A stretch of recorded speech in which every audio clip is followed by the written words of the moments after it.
Bienvenue dans l'émission Saveurs divines. Cette bonne nouvelle du royaume sera prêchée dans le monde entier pour servir de témoignage à toutes les nations. Alors viendra la fin.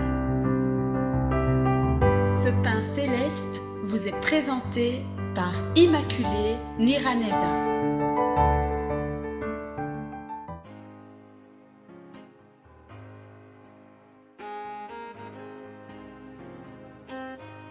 Je vous salue, très chers amis qui êtes à l'écoute de l'émission Saveurs divines.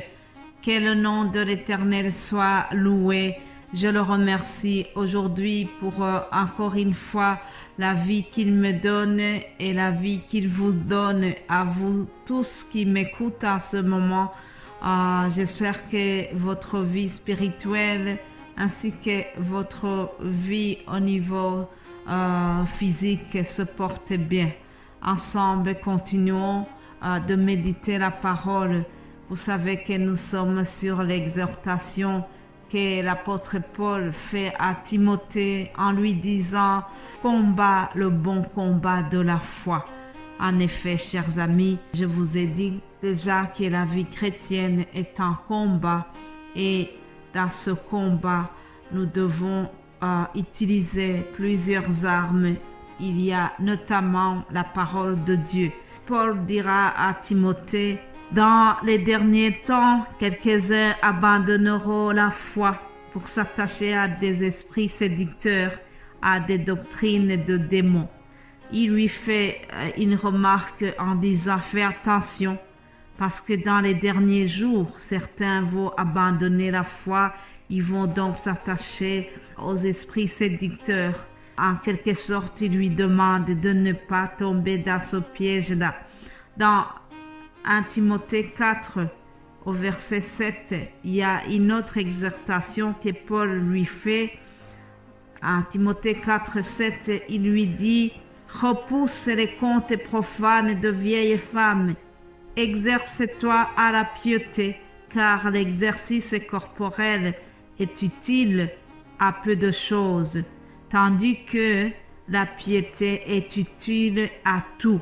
Je voudrais bien vous répéter ce verset 8 quand il dit « Exerce-toi à la piété, car l'exercice corporel est utile à peu de choses, tandis que la piété est utile à tout. » Alléluia. Chers amis, je ne vous apprends rien si je dis que nous cherchons le bien-être au niveau corporel. Nous allons dans les salles de sport. Il y en a dans tous les coins de la rue. Il y a des salles de sport qui sont parfois ouvertes 24 heures sur 24. Tout cela parce que l'exercice corporel est utile. Mais Paul nous dit que c'est utile à peu de choses. Cependant, autant nous cherchons le bien-être physique, autant nous devons chercher le bien-être spirituel, le bien-être de notre âme.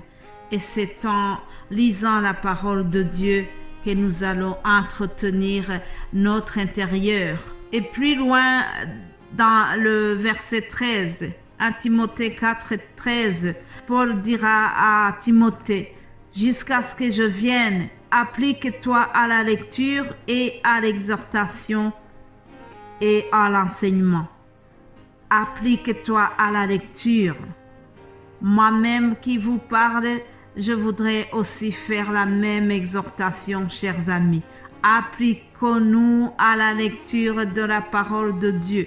Je rappelle le thème principal, combat le bon combat de la foi. Et je voudrais vous dire que dans ce beau combat de la foi, nous avons besoin de connaître la parole de Dieu. C'est grâce à la parole que nous allons vaincre l'ennemi. Rappelez-vous, lorsque le diable était en train de tenter Jésus-Christ dans le désert, il lui disait, il est écrit que si tu tombes, les anges viendront à ton secours pour que tu ne heurtes pas ton pied sur les pierres. Là, j'essaie de paraphraser, mais vous connaissez, c'est dans l'évangile selon Matthieu.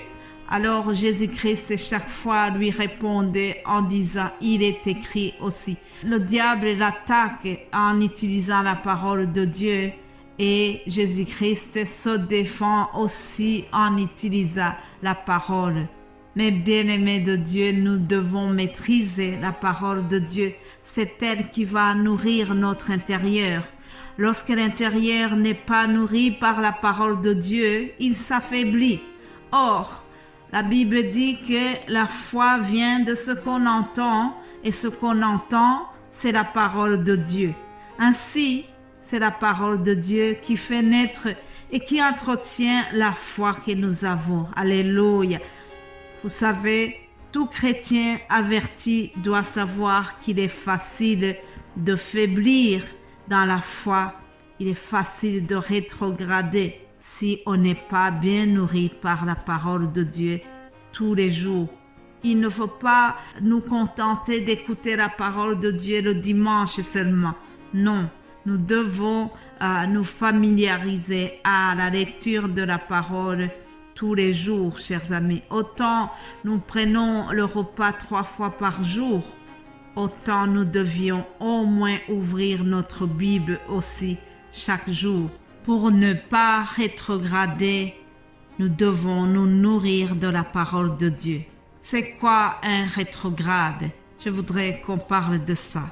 Quelqu'un qui rétrograde, c'est quelqu'un qui fait un pas devant et puis il fait plusieurs pas en arrière depuis le premier jour de sa conversion. Paul a parlé des gens qui rétrogradent. Dans Galates 5, au verset 7, il va poser cette question. Il dira, « Vous couriez bien. Qui vous a arrêté pour vous empêcher d'obéir à la vérité? » Vous voyez, Paul dira que la vie est une course. Oui, la vie chrétienne, c'est comme une compétition, c'est comme une course. Alors, il va poser cette question aux chrétiens de Galates qui avaient rétrogradé et il dira, « Vous couriez bien.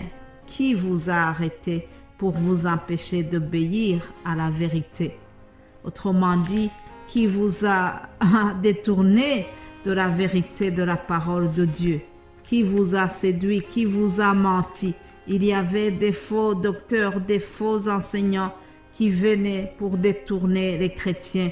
Alors, il faisait allusion à ces gens-là. Faisons attention, chers amis, pour ne pas rétrograder aussi. Est-ce qu'il y a des rétrogrades qui m'écoutent? Peut-être que tu sens ta foi rétrogradée. Peut-être que tu sens que ta foi est en train de refroidir. Peut-être que tu traverses une situation, une épreuve qui te pousse à rétrograder à ce moment. Cher ami, ne te laisse pas décourager par la situation. Ne te laisse pas rétrograder. N'écoute pas l'ennemi qui veut te décourager. Dieu te dit, relève-toi, ne te laisse pas abattre. On est presque au bout du combat. Maintenant, plus que jamais, chers amis, nous nous approchons du retour de Jésus, notre Seigneur. Alors, tenez-nous bien dans ce combat de la foi. Oui, chers amis, tenez-vous bien. Faisons tous nos efforts pour joindre à notre foi la vertu. Et à la vertu, nous devons joindre la science. Et à la science, nous devons joindre la tempérance. Et à la tempérance, nous devons joindre la patience. Et à la patience, joindre la piété. Et à la piété, joindre l'amour fraternel. Alléluia! Nous devons vraiment tout couronner par l'amour fraternel. Et c'est ainsi que nous aurons gagné dans ce combat de la foi. Combattons le bon combat de la foi. Ne vous laissez pas séduire, chers amis. Allons de l'avant, allons de l'avant. Et Une récompense nous attend au ciel. Passez une excellente journée. Continuez à demeurer dans la parole de Dieu. Que Dieu vous bénisse abondamment. Amen.